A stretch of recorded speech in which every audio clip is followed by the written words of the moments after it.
Hello, everybody, and welcome to this edition of the Big East Rewind. I am your 7-foot host, Chuck Everson, and my partner, my point guard, is the stupendous, sensational, and stunningly handsome Dr. Sonny Spera. How are you, Sonny? Alvin, you picking up on that? Look at that. He worked on that for a week. You know what, Sonny? I wake up at nights thinking of adjectives that start with S to go with the double S. Sonny I noticed Spera, that. S, you did the ST. It was pretty good, man. It was pretty good. I have to say. Listen, it takes a lot of hard work to do this, Sonny. You know that. I mean, we've been doing this now 2 years. Serious journalists. We know serious. that. Serious journalists. I'm with you. So hey, before we get into our guest, and we have a real good one today, Sonny. A Villanova guy. He is a guard, but like I told you when we had Jalen Brunson on, 2 Wildcats trump 2 point guards. So I'm just telling you, blood is thicker than water, Sonny. I'm sorry about that. Okay. So listen, it seems like I haven't seen you in a while. We haven't done this in a little bit, and I just got back from a trip, so I'm a little bit jet lagged, from and I know you've been when people talk about their cultures and stuff, they talk about the motherland. The Italians go back to Italy. Yep. People of the Jewish faith go to Israel. My African American friends I know have made pilgrimages to Africa to see everything. Well, the Vikings returned to Norway this week, Sonny. CJ and I were in Norway, and let me tell you something, man. It doesn't get any colder than Norway up in the Arctic Circle. So we're short back. days we're too, ready right? to roll. Short daylight, right? Short daylight. Yeah, it was dusk for like 4 hours. Other than that, it was dark all day long. So that was tough to get used to too. But we had a great time, and I was glad we were able to do that. So today we got one of my guys from Nova. He played. Matter of fact, I think he's 10 years younger than us, Sonny. So he played 96, 97, 94, 95, that area at Villanova. He was from Germantown Academy. Yep. Went to high school in Philadelphia guy. Had over 1,400 points, Sonny, at Villanova. 1,400 points, 550 assists, 490 boards. Not bad for a guard. Almost 500 rebounds. No, wait. Why do you got to throw "not bad for a guard" in there? Just say because that's our job on the ball. That's our thing, man. Not bad. And 200 steals. So he had it going on. He was a 10-year pro. Got drafted by the Portland Trailblazers in the 2nd round and spent most of his career with the Toronto Raptors. Yep. And then went on to do some color commentary with those guys and coach at the Toronto Raptors. And we'll talk to him about all of that stuff. The great Villanova legend, Alvin Williams, joins us today. How are you, Al? I'm doing great. How are you guys? Thanks for having me. Good. Oh, absolutely. Great, thanks for coming in. I mean, we've talked, you and I talked quite a bit over the years, and, it'd be fun to have you on. I told you that yesterday, and we'll have a good time. So thanks again for stopping by with us. Look forward to it. Thanks for having me. Yeah. This show, Al, we kind of go back in time and visit the different eras of basketball. And now we're starting to creep into the 90s, which is right in your wheelhouse, buddy, right in the mid 90s, when Coach Lapis was running the show. And, and the Wildcats had a lot of future pros on their teams at that time, right? Yeah. Now for a lot sure. of good pros. So, yeah. So listen, before we get started, we do our due diligence on this show. Sonny knows that, I have to ask you something before we get started, because this came up and it kind of threw me as a fun fact about Alvin Williams. Okay. So you gotta tell me, did you go to high school with Bradley Cooper, the actor? He went to high school with me, man. Oh, there you go. I would expect nothing less than that, Alvin. That's right. So tell us about that. Did you know Bradley? Is he a friend of yours? Is he your age or?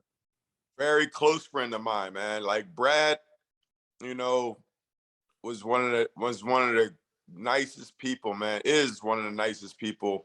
Somebody that I gravitated to. Somebody that helped me out a lot. Story, when I first decided to go to GA, it was something where, coming from a Black neighborhood and going to a predominantly white school and in a private school. It was just a different environment, different culture for me. And, you know, Brad was somebody, I struggled a lot academically. And I just remember one story we had English class together, 7th grade. And someone stole my book bag like the week before finals. So we were in the same class. So they were like throughout the semester, we had 100 words that we had to have, you know, that we were studying for. 20 words were going to be on that final. And I remember losing my book bag, and I remember Brad sitting on the phone with me, giving me every word and every definition of the word. Like, he was that guy. His dad passed away some years ago, but his dad used to take us to the Phillies games. Like, he's a heck of a dude, man. And we had a very close relationship. He actually went to Villanova. And Georgetown, right? Yeah. He left Villanova and went to Georgetown. So after his freshman year, he left. I loved Georgetown. I had the Georgetown starter jackets. He loved Raleigh Massimino and Villanova. And I remember when I committed to Villanova, he was the first person I told, like, hey, man, I'm going to Nova. And then he ended up going to Nova. And he left that after his freshman year. Yeah, one and done he was, right? So, but yeah, it worked out for him. I can't say nothing, Al. I mean, it worked out pretty good. Yeah, for sure. You want to sing a little bit? You want to sing a little bit of Shallow? You want to do a little bit of From the Stars more? Good sing. Sonny stuck on that Shallow thing with Lady Gaga. He was going to do the Lady Gaga part for you. Yeah, I'll take the other part. You know. So talk about now that we started, you know, talking about your childhood a little bit and your famous friends and stuff. Talk about what it was like growing up and going in Philadelphia and going to Germantown Academy. What was that like? And how did you get there? Why did your folks decide to send you to a private school instead of playing in the public school system? Man, my dad had a vision. And he always, when he first decided or first asked me if I wanted to go to Germantown Academy or even visit there, coming out of 6th grade, I went to elementary school in my neighborhood, Mount Airy section of Philadelphia. And he always said that he had a different vision. He had a vision of, you know, me being have more exposure to different cultures, different people, a different way of living.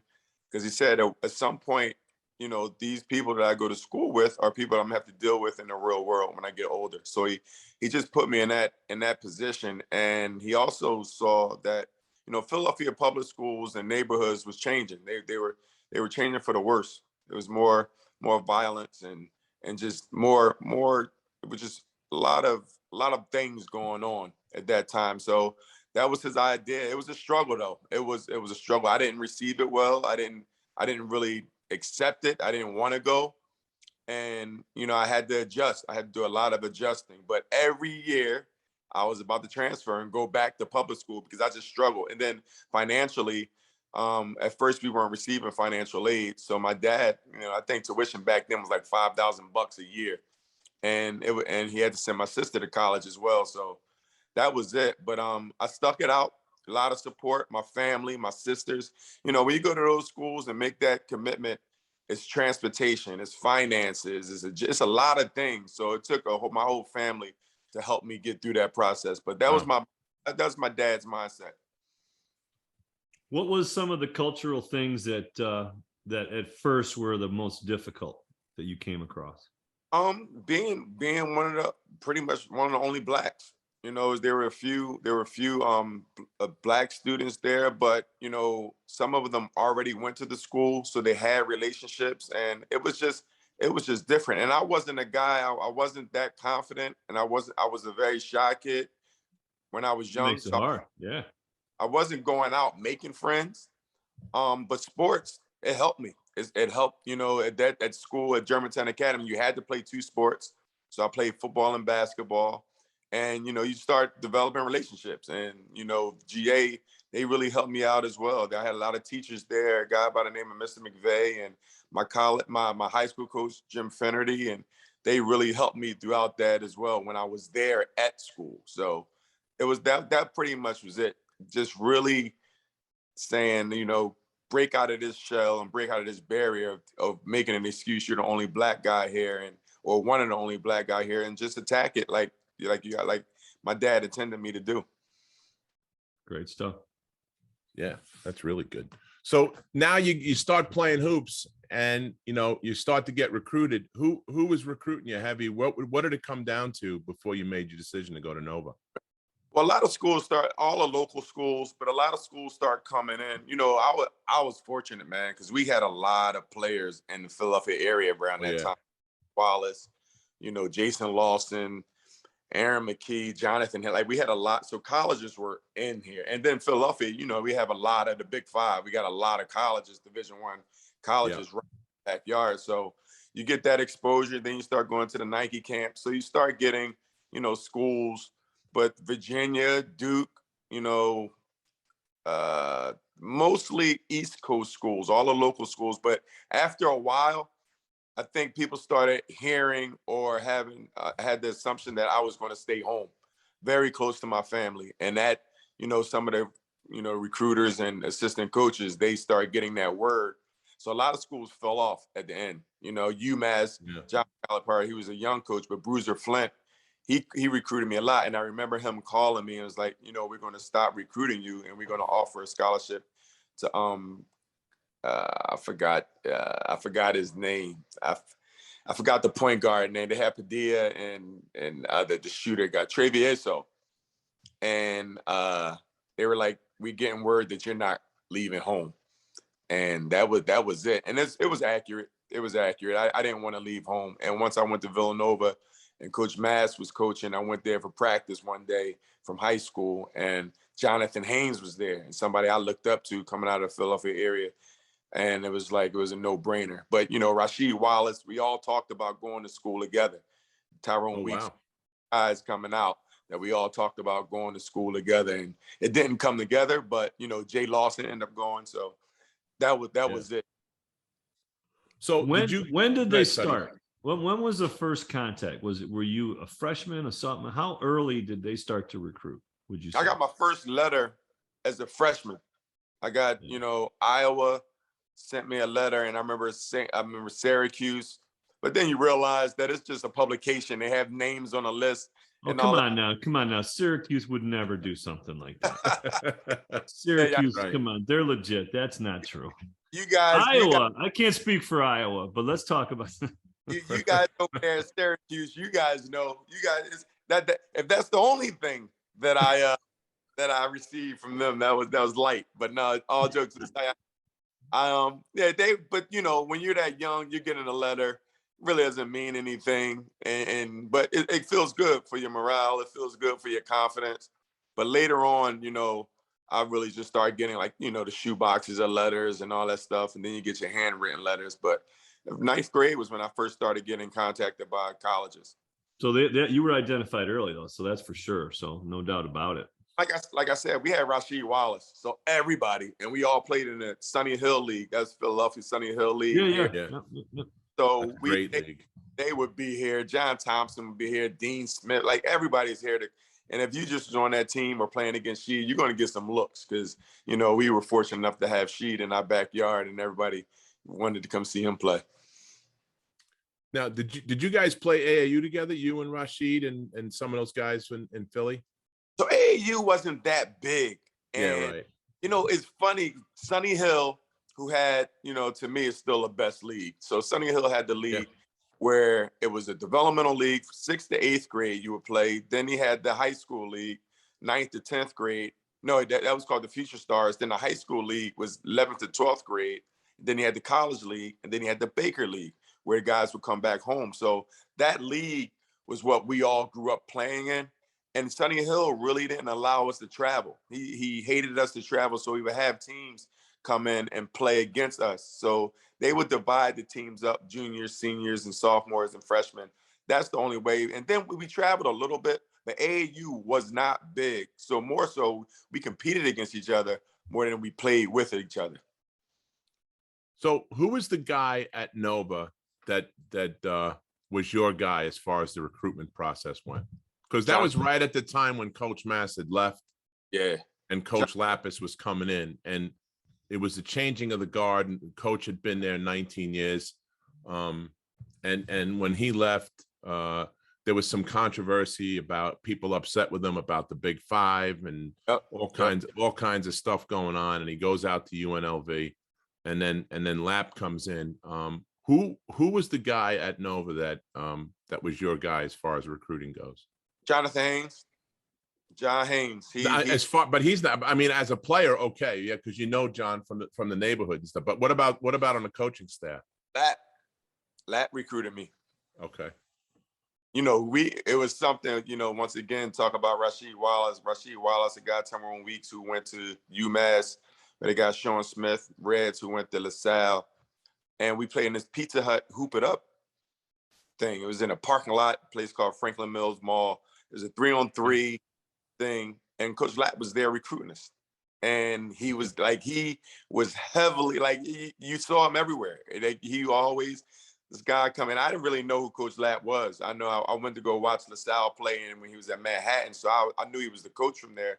But I didn't know much. I didn't follow too much.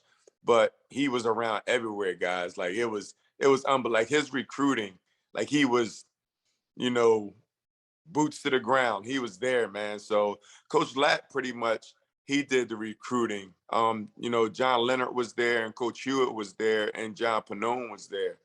And I had a guy by the name of John O'Connor, who was at Villanova. He ended up going to Drexel when I think it was Drexel. I can't remember where he went, but he was my high school coach. So I had that connection there. But Coach Lap, pretty much from the muscle, he was the one that was showing his face. I know Coach Hewitt, a good friend of mine. Yeah, Coach Hewitt. Well, Coach Hewitt is funny. Jonathan Haynes, his brother, Boop Haynes, used to cut all our hair. And when he was recruiting, Coach Boop would call me and say, Coach Hewitt is over here seeing if you guys are stopping through to get haircuts. So Coach Hewitt would try to go ahead and get a haircut. So he would make his way around Germantown and randomly pop up where we were getting haircuts. Yeah, just out of the blue. Yeah. Hey, imagine that. That's smart. That's my man. That's Paul. Good stuff. Good stuff. Now, So, with Lapis, ahead, he seems like such a high energy guy when we had him on. I don't know him as well, but I got to know him through the interview and stuff. And what was he like? Was he like a little a little ball of tropical storm? What was he all about?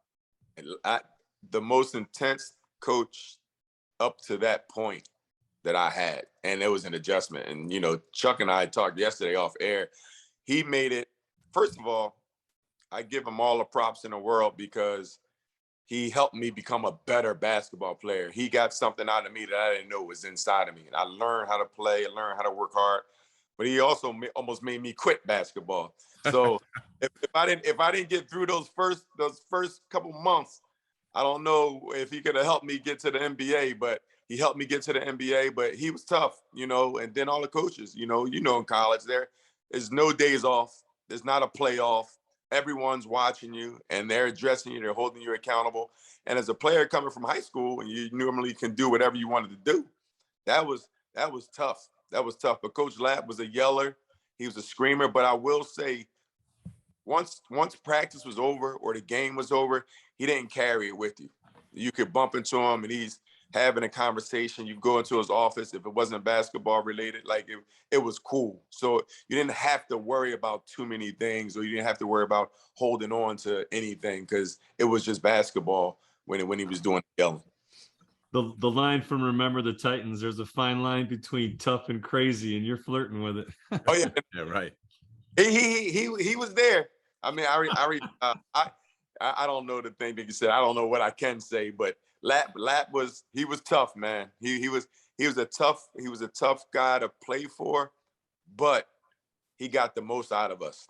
He got I've never had that in my life, and thanks to him, he helped me when I got to the NBA. Yeah, everything was easy.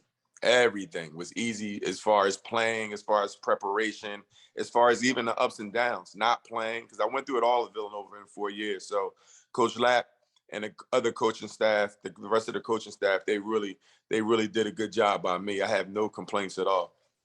When you went to the league, first of all, did you see yourself as a kid? Did you see yourself in the league? No. I mean, you dreamed about it, right? You would dream, but it was never. And we all talk. Katino Mobley, a brother of mine, she always talked. We never talked about the NBA. Like, we never talked about all we're doing, want to go to the NBA. We didn't do it. We just played ball. So it was a dream. And when you're young, a lot of people discourage you from the NBA. If you talked about you wanted to be an NBA player or a pro, they'll tell you better get your education and you better have a fallback plan. It wasn't encouraged. So that thing was kind of like, it was just something far-fetched. But then when Kerry Kittles, he got drafted, it was more of a reality for me. Like, oh, wow, I played with a guy that's in the NBA. And he would come back and tell me stories about how good Reggie Miller was or how good Jordan was or Latrell Sprewell. And then you're like, oh, I may have a chance. Like, I may have a chance. So that my junior year was when it started possibly becoming a reality for me. But before that, heck no, I didn't think I could be in the NBA. 10 years in the league, that's pretty damn good.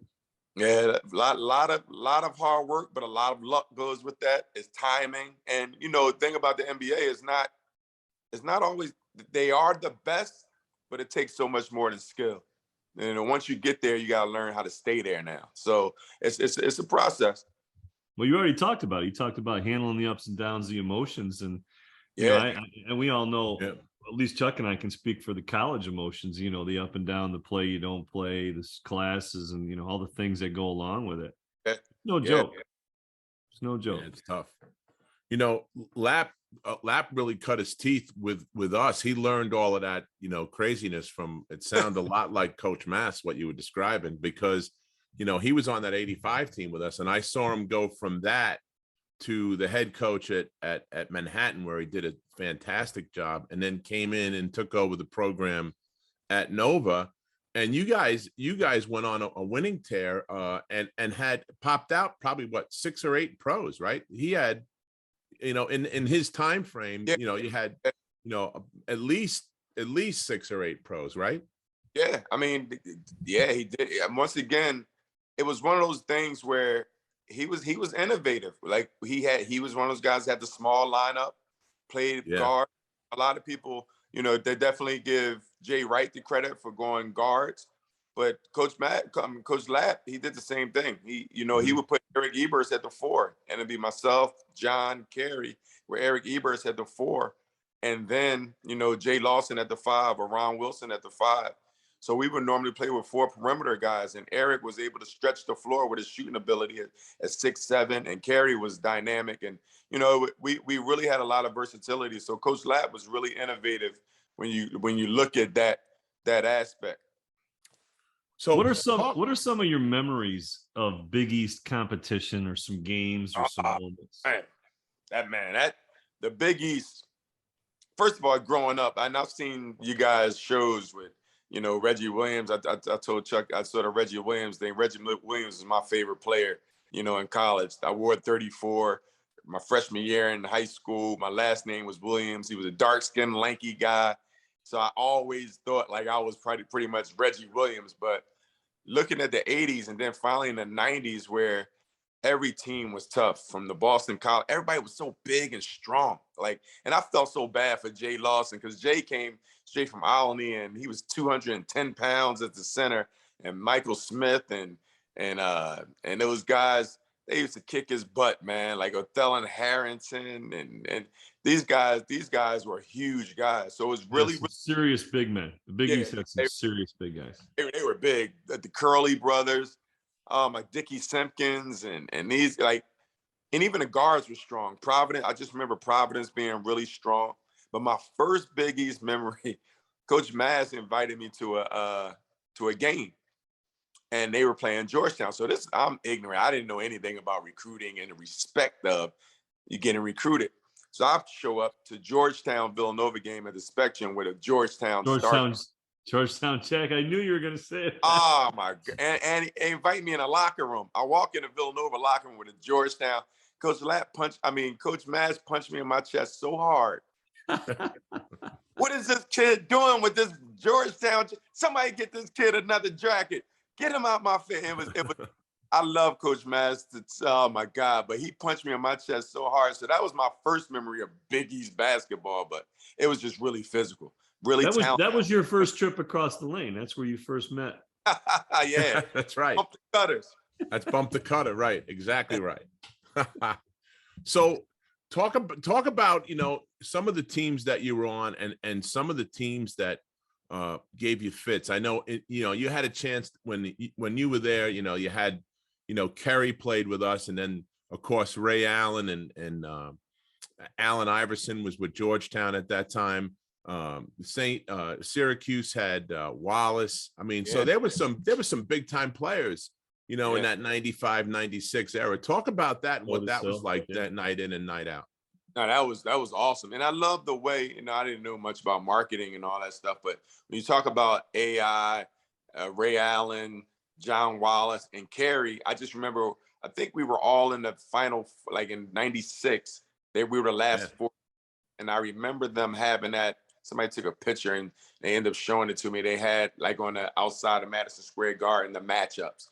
And we played Georgetown, and I want to say UConn played Syracuse. And then Georgetown and UConn ended up playing in the final. That's when Ray Allen hit that crazy shot for game.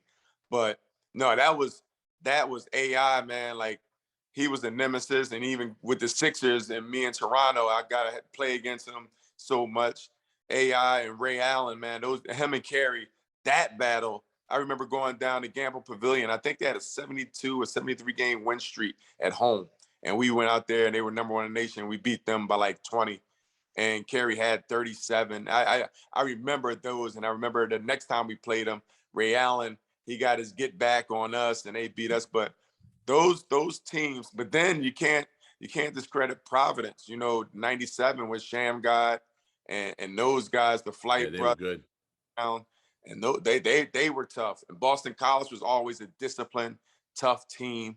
So, but for pretty much UConn was one of those guys. We didn't have much trouble with UConn. We had more trouble with the physical teams, the Georgetowns and Providences, but we ended up battling through because Kerry was he was phenomenal, man. I never saw a player like Kerry that could play, that knew the game at such a young age, moving without the ball, timely cuts, being able to shoot the ball, and Kerry carried us through a lot. But John Haynes, I will say, was a hell of a leader for our group as well. Yeah.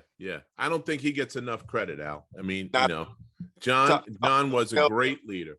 Yeah, and John sat, you know, he scored over 2,000 points in 3 years in high school. So he sacrificed his game a lot from a scoring standpoint. Right. And John, when I learned about leadership, John was the guy that no matter how his game was going, he still led the same way. He wasn't up and down when he was playing well. He was the same way. He was the guy that would talk to you in the locker room if you had personal issues. I don't know where he got that leadership quality from, but he was a hell of a leader. And once John left, we struggled a bit in that category. Yeah. You know, but you know, it was weird. Like you alluded to it earlier, Alvin. I mean, you know, Lapp was a little bit ahead of his time with playing the guard, the smaller lineup, where it wasn't necessarily a 1, 2, 3, 4, and 5. It was just 5 players. You know, you had a guy like Eric Eberts who was firing from way out. You know, one of the guys that was shooting threes all the time. You had Kerry, you had Jay Lawson inside. You know, in and out. But he had a great face-up game too. He wasn't just a back to the basket guy either in those days, right? You know, our team took a turn and we looked different when we got Chuck Cornegie. Now we can start being physical with the other biggies. Like I said, I felt bad for Jay and Ron at times because they were the skinny, bouncy guys. But when Chuck came, he brought a different dynamic to our team defensively and just more of the physical side. Chuck, unfortunately, you know, had ankle injuries. But when Chuck came, he definitely gave us he was the guy that could guard Daniel Abrams and all these guys like that, John Wallace as well. So Chuck brought a big change to our team when he got there from Remind me, Al, did he transfer in or was he recruited? He transferred in from NC State, right? Yep. NC. Okay. Oh, really? During the season? Yeah, country. Well, before I can't quite remember the time frame. But country boy, we had one of the biggest snowstorms in 1994, and he had these Doc Sauter moccasins and a vest coming from North Carolina. And I swear to God, it was the biggest snowstorm on the coast. that year, and I felt so bad. They're throwing snowballs. He didn't know how to make snowballs. He's just throwing dust and snow. They beaming him right, stand point blank range. So Chuck was a country boy, but he adjusted. He adjusted well. Another one of the nicest dude. We had, man, our team, and I talked to a lot of them still today with Kevin Cox and these guys, but we had a good core group of guys that were really good dudes, like good dudes, and we were close. Yeah, that's key to the whole thing. I mean, you know, you're talking to a guy who still talks to his teammates on a regular basis. I talked to 3 of them today. It's been 37 years since we played that game. You know, well, you guys set it up. You know, when you invited me down, was that the 30th? The 30th? It was pretty close. It was right around the 30th. You know, It was funny because Sonny and I went to the Syracuse Villanova game at Wells Fargo. We ran into you at the Xfinity Center. We had lunch. Yes. Yep. And you said, hey, you know, I would love to come down and see what you guys do. So I had to talk to the boss to make sure it was good. I thought it would be great. And so did Coach. So he said, oh yeah, come down. So I mean, I had a great time just sitting at the table sharing stories and listen to guys' stories. It's just like, because you know, when you guys won the championship, I'd never heard of Villanova. Right. I was 11 years old. I never heard of Villanova. I damn sure didn't know it was so close. It was 20 minutes from my house. Because when my coach first took me to Villanova to watch guys practice, I told him I had to get permission from my parents. He was like, Alvin, it's 20 minutes away. I thought I was going to Easter Blip. I had no where I was going. So you're too busy wearing that Georgetown jacket. That's why. You're too busy with that stuff, man. And you know, listen, I have the truth be told about the Georgetown jacket. You know, Eddie Pinckney had one, and he had the sneakers. You know? Oh yeah. So Ed was rocking that in the Bronx. He wouldn't wear it in Philadelphia. He didn't have the stones to do that, but he did have it. He did wear it. The starter jacket, right? The Georgetown starter jacket. The starter jacket was the thing. Like the starter jacket was on hip hop. That was on TV. That was everything. That if you saw that that thing that HBO did on us, that Perfect Upset thing, they talked about that and how it was in the hip hop culture. Everybody had a starter jacket, and they had those crazy sneakers with Hoyas on the back, the grays and blue. Eddie told me recently, I didn't know until recently. Eddie told me recently on the phone, he goes, oh, I still have my Hoya sneakers. I said, what? What? Really? So he says, yeah, he still has them. Yeah. That's classic. They just relaunched them again. Oh, was that right? Yeah, they just relaunched, called the Terminators. So Alvin, what are some of the memories that you have of the Big East tournament in the Big Apple? Because there's nothing like the Big East tournament. Nothing like it. And we won. I remember 1995 beating UConn.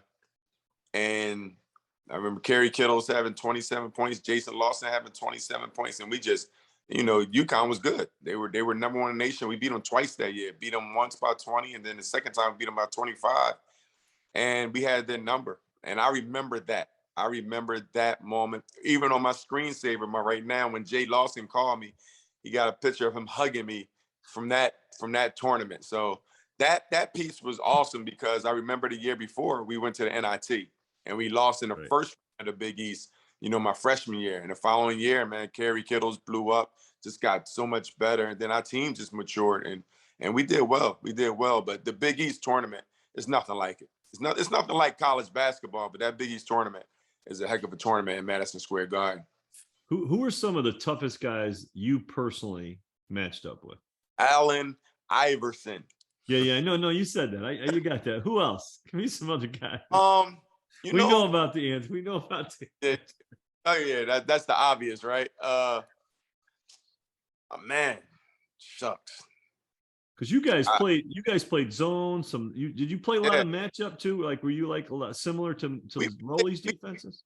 Yeah, we played zone, but we was a man-to-man team. But you know, I remember Jerry McCullough and at Pitt, he was tough. Shamgar was tough. Shamgar was good. Shaheen Holloway, you know, that's in my senior year. But Howard Isley was somebody I was like, geez. Oh yeah. He would shoot like 7 for 10, end up with 25 points. He used to kick our butts, man. But Lawrence Moten, he was tough, man. Leading scorer in the Big East for the longest time. And smooth, like he would give us fits and just so smooth. And Yeah, man, Michael Lloyd at Syracuse. Like those, I mean, it was so many. It was never a night off. It was never a night off. And like I said, with Coach Lapp, we would be switching, so you can never hide. You can never hide. But those guys are tough. But Howard Isley was somebody, man, that I really looked at because he was somebody you would think you could get over on. And you look at the end of the game, and he got his 25 points in a win or a close game, and it was easy for him. So that was just a few of the guys. Scooney Penn, was he in there? Yeah, Scooney Penn was pretty good too. So Scooney, he ended up transferring, but Scooney was tough. He was tough at Boston College. And yeah, man. It was some tough players. Scooney Penn he definitely was he was one of those good players. Deron Sheffer, Brian Fair, like all those guys, man. Yeah. So take us through the process, Al. Now you graduate Villanova, and what was the process leading up to the draft? I think you were what, 47th, right? You were 47th pick? 48th. 48. Okay. Yep. In the draft. And so how does that work? Did you work out for teams? Did they contact? How did that whole process work? And I had 3 workouts: Milwaukee Bucks, New Jersey Nets, and Portland Trailblazers. And I think I come to find out I was being called to work out against smaller guards for them to see how they would do against bigger guards. I don't think those teams are really interested in me. So when I went to Milwaukee, it was Jacques Vaughn. And then when I went it was Brevin Knight. So I knew those guys were first round picks. I knew I wasn't first round, but that was pretty much. And then there was a guy by the name of Ron Adams, who's actually the assistant coach for the Warriors now. And he was a scout for the Portland Trailblazers. And he used to actually work me out. He used to work me out here in Philadelphia. So I used to go right over to the local college, Eastern College, and he worked me out. And he ended up telling me that, the Portland Trailblazers really liked me. So I went out and worked out with Portland, and they were the third team I worked out for. They drafted me late in the second round, but I didn't have many teams that I went to work out for. I only worked out for 3. So you're sitting there. Did you go to the draft? Heck no. All right. So you weren't entirely positive what was going to happen, Ren, right? So you get the phone call. At least you're not sitting there waiting in a nice new suit and everything like the guys are today, So where were you when you got the call? I was at home. It's funny, man. I went out. I was outside. I was trying to occupy myself. I had a couple friends over, really close friends, but it was my family and my girlfriend at the time. And we were just sitting at the house, and I wasn't getting drafted. And then you start, you get to the 40s and you start hearing some names. And I'm like, who the heck is that? So you have that feel.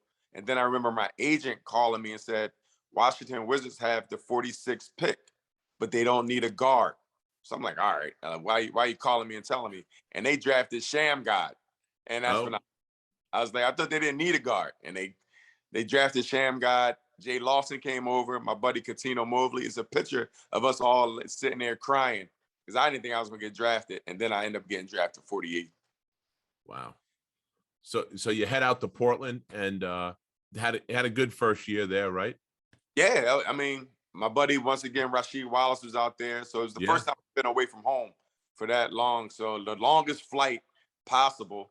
Went out there and, and this is when I give college and Coach Lapp and Villanova the credit because training camp was easy. It was a breeze. And, you don't realize that the veteran guys, they're not going 100%.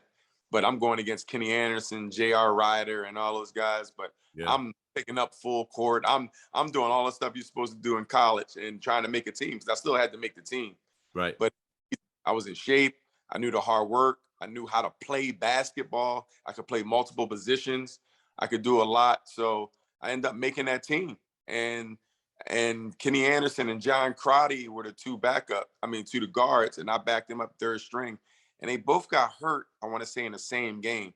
And that's how I got inserted into the game. And once I got in there, Coach Mike Dunleavy, he loved the way I played. And I just stayed in the lineup after that. But then I got traded, my rookie year after the All-Star.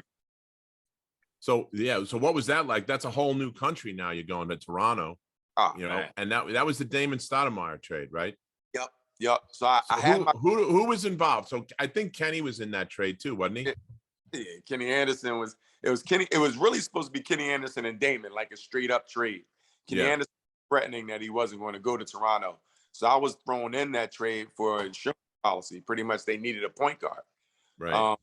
And so Kenny Anderson ended up going to Boston, and I went to Toronto. But I felt I had to get a surgery, so I almost failed the physical for my knee, and I ended up going to Toronto, staying there. But then they traded Kenny Anderson from Boston. So Chauncey Billups came over, D Brown, John. Wow. Those the people came over. So we were flooded with guards. So Chauncey and myself, Butch Carter was the coach. I would mess up, he put Chauncey in. Chauncey would mess up, he put me in. It was like musical chairs. So it wasn't as established as Toronto is now, but it was a lot of good players over there that passed through Toronto. Yeah.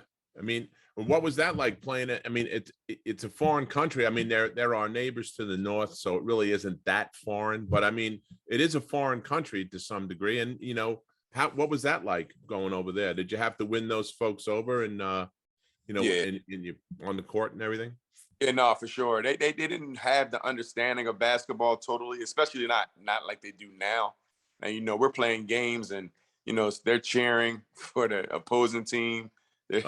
Stuff like that. Like if we're playing a popular team like Michael Jordan, of course, anywhere, but they're cheering for them. They're playing music while we have the basketball. Like it was a lot of things that was a little off, but we picked it up. But the fan base was always passionate.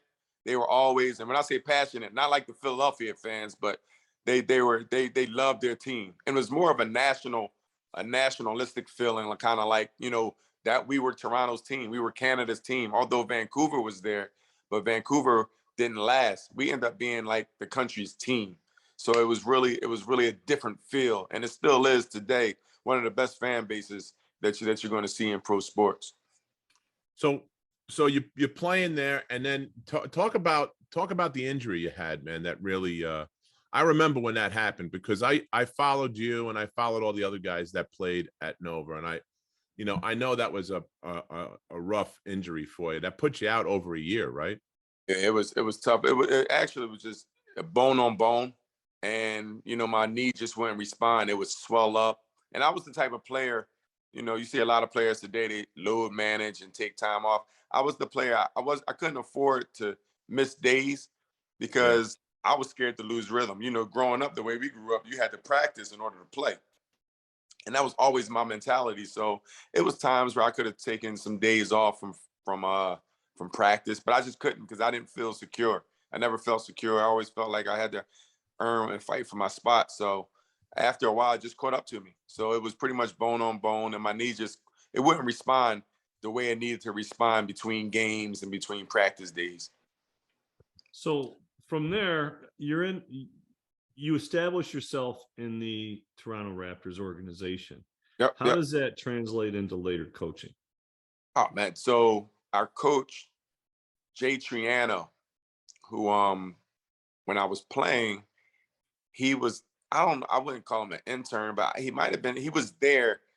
It wasn't an assignment, but he was just there around our team helping us. And he and I just gravitated to one another. Like he would sit after practice and he would have me shoot 100 free throws and I had to make 100 free throws at the end of every practice. And he would tell me stories about Steve Nash. He was really cool with Steve Nash. He's a Canadian legend. And Jay Triano coached them as well. So it was just like one of those things where when I finished playing, Jay Triano got the head coaching job. So just that relationship, I was one of the first people I want to say that he called.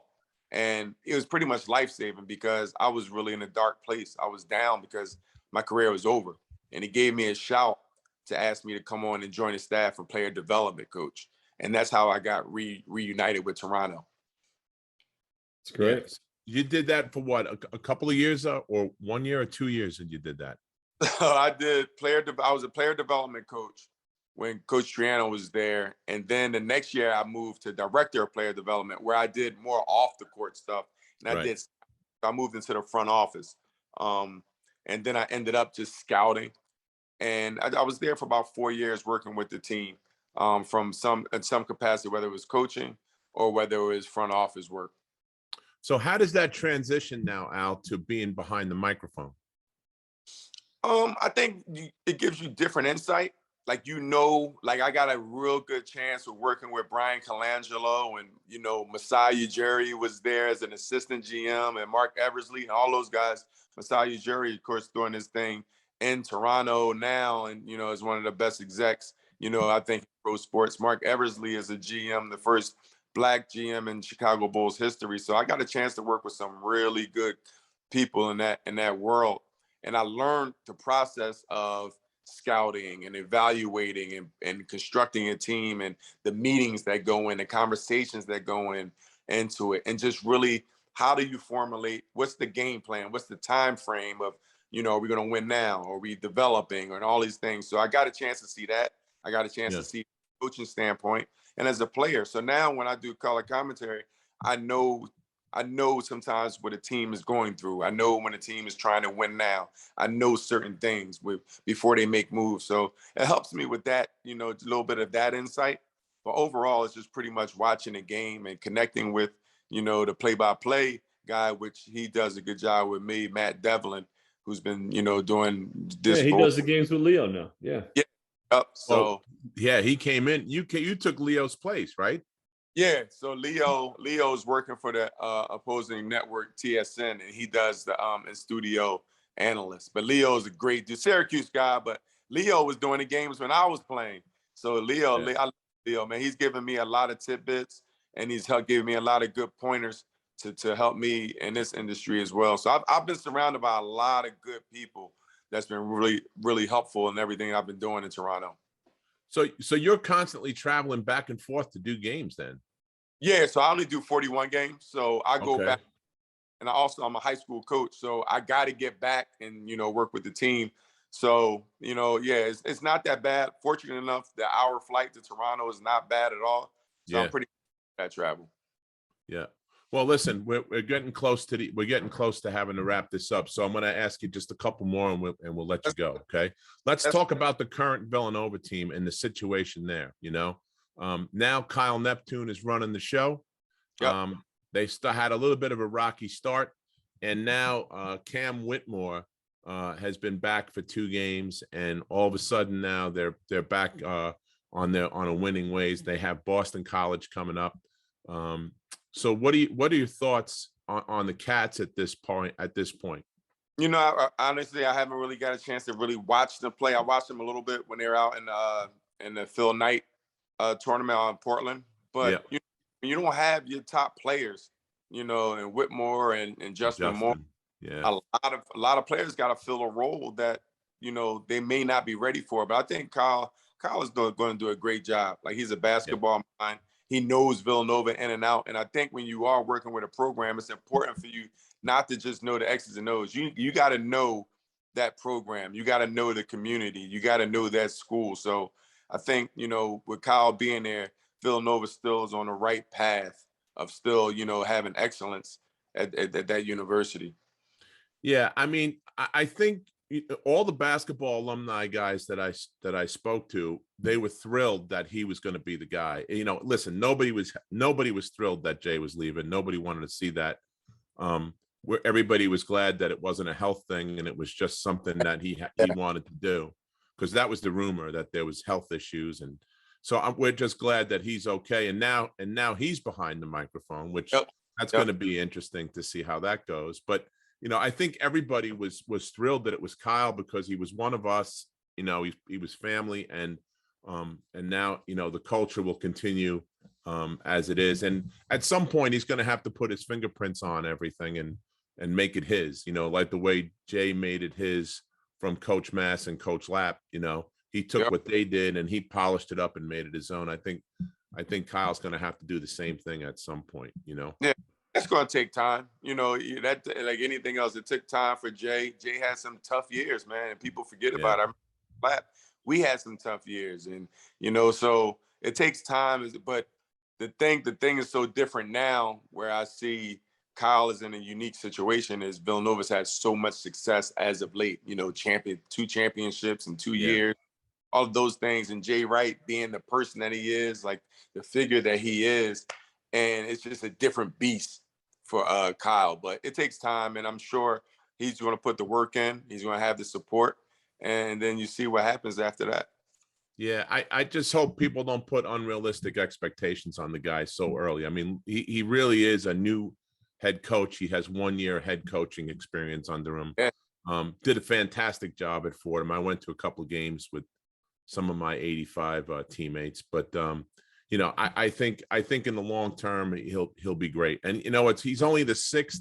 Did you know this, Al? He's only the 6th basketball coach in since 1936.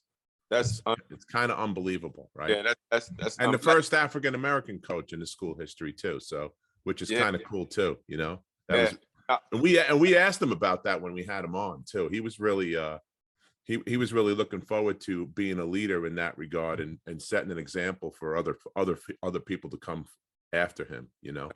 Sure. No, it's funny. I told y'all, coach, I'm playing Malvern Prep today, so I'm looking up at the 1,000-point scores, and I see the great Joe Walters' name up there.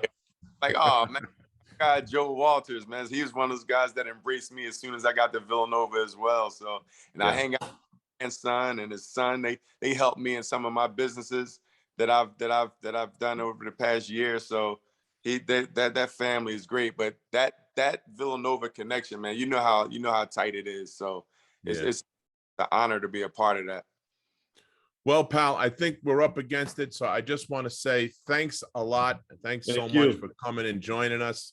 Really appreciate you. I always enjoy talking to you. We always have a good time when we kick it at the games and stuff like that. So I look forward to seeing you at a lot more games down the road, pal. Yes, indeed. Thanks for having me, guys. Absolutely. Thanks good for luck coming this on. year. Thank you. You've been listening to the Big East Rewind with Chuck Everson and Sonny Spera. The Big East Rewind is produced and directed by Nick Chico Chorus and Daryl Gurney. Check us out on all things social media by putting Big East Rewind in the search bar. In particular, if you'd like to watch the show, we're on YouTube. You can put Big East Rewind in, and we ask you to like it, subscribe, and share it with your friends. Thanks a lot for joining us, everybody. Have a great night.